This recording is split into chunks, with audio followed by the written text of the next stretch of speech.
Selamat datang di Dunia Hantu, channel yang akan membahas berbagai hal, kisah, dan juga kasus dalam kemasan cerita bergambar. Sebelum kalian masuk dalam videonya, ingat klik tombol subscribe dan nyalakan loncengnya. Saya meninggal dunia dan mencoba untuk membalas dendam. Perkenalkan, namaku Herlina. Saya adalah salah satu santriwati di pesantren daerah Lamongan, Jawa Timur yang berusaha untuk membalas dendam kepada mantan teman-teman saya. Sifat saya yang aneh membuatnya cukup dikenal di kalangan santri. Seringkali saya menjadi sasaran ejekan dan bahkan dijauhi oleh teman-teman sebaya saya. Namun ironisnya, semakin saya dibully, semakin saya mencari perhatian kepada teman-teman saya. Keunikan ini justru membuat teman-teman saya menganggap saya sebagai seseorang yang aneh, karena saya justru tertawa dan tidak merasa tersinggung oleh ejekan tersebut. Pada suatu malam, saat sebuah pengajian diadakan dan seluruh santriwati berkumpul di lapangan untuk berpartisipasi, saya memiliki niat untuk mencari perhatian. Saya masuk ke dalam salah satu kamar kiai dan mengambil cincin berharga milik seorang istri kiai. Setelah pengajian selesai, istri kiai tersebut merasa panik saat menyadari bahwa cincinnya hilang, dan hal ini menjadi perbincangan di seluruh pesantren. Insiden ini mengakibatkan kehebohan di pesantren dengan para guru memeriksa tas-tas seluruh santri. Seorang guru akhirnya menemukan cincin istri kiai di dalam tas saya dan dengan keras memanggil nama saya. Teriakan itu membuat saya langsung melarikan diri dari pesantren. Namun tanpa disengaja, saya tertabrak di jalan hingga meninggal dunia. Sebenarnya kematian saya pun tak diketahui sama sekali oleh pihak pesantren. Namun orang tua yang mengetahui saya meninggal dalam kecelakaan tidak terima bahwa anaknya sudah meninggal dunia.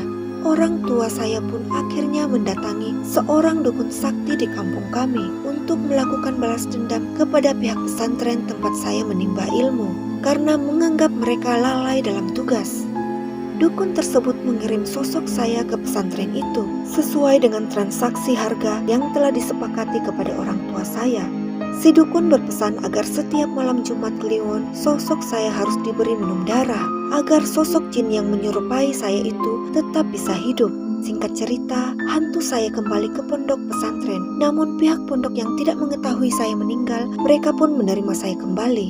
Syaratnya, saya harus meminta maaf dan menjalani sebuah hukuman. Setelah di kamar pesantren, suasana kamar sudah tak seperti biasanya. Teman-teman saya merasa ada kejanggalan. Saya terlihat pucat dan hanya diam terpaku saja. Bahkan tas saya juga berbau busuk.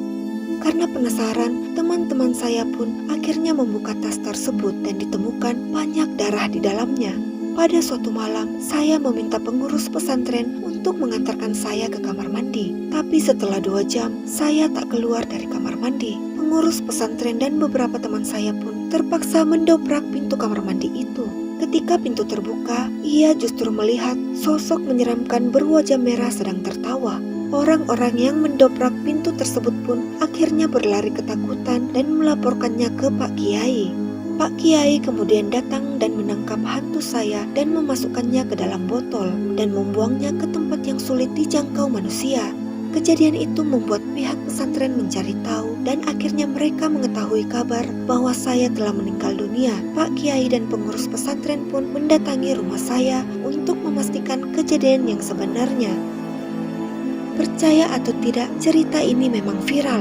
Sebaiknya Anda tidak menonton cerita ini ketika sedang sendirian. Bisa saja sosok Herlina justru sedang duduk manis di samping Anda. Jika ada kesalahan dalam video, informasi yang kurang, atau pendapat yang berbeda, silahkan berikan komentar kalian. Sampai jumpa kembali di video selanjutnya. Ingat subscribe channel ini, like, dan share.